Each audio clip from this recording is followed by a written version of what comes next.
Now, this Saturday, the Gambia heads to the polls. It's the first election since Yahya Jammeh reluctantly left power after losing the presidential elections in 2016. His 20-year term was defined by torture and extrajudicial killings.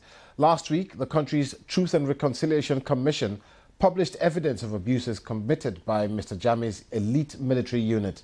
So what can Gambians expect from this election, and how stable is the country's democratic process?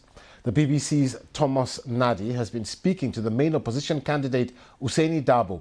He's running for the presidency for the fourth time. So why does he think he can win this time?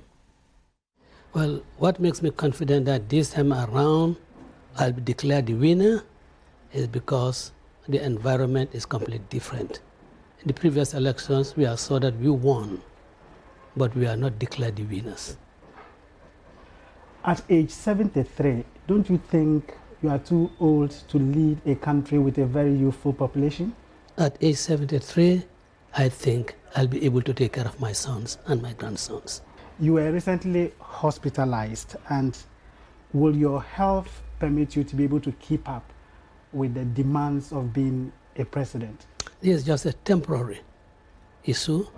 It's not a permanent future of my health situation. And in any case, I think I'll be using my brain more than my feet, in performing the functions of the office of the president. Will you accept defeat if you lose this election? See, I am wedded to the Constitution of the Republic of the Gambia.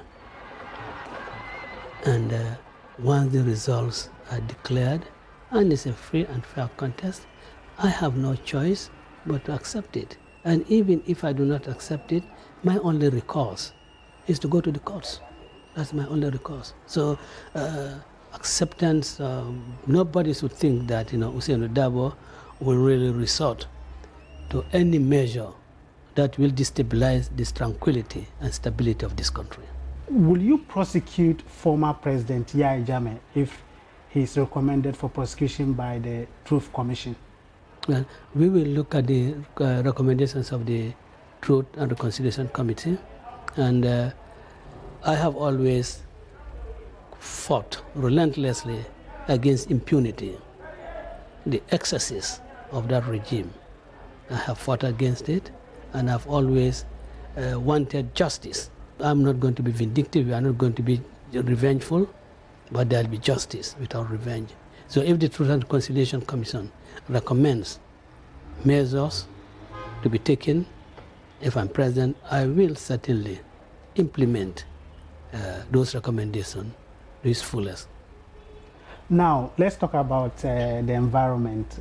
Climate change is affecting this country, especially the agri sector. Why is the environment and natural resources not part of your 5-point priority? Well, it has not been singled out as part of the 5-point priority, but we had 2020 made our declaration that by the year 2025 or so, we would have planted 2 million trees in the Gambia, and all that is to check the rate of deforestation in the country. We want to have our forest cover restored properly.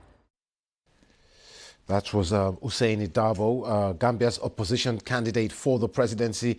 Tomorrow, we hope to bring you an interview with the country's incumbent president, Adama Barrow.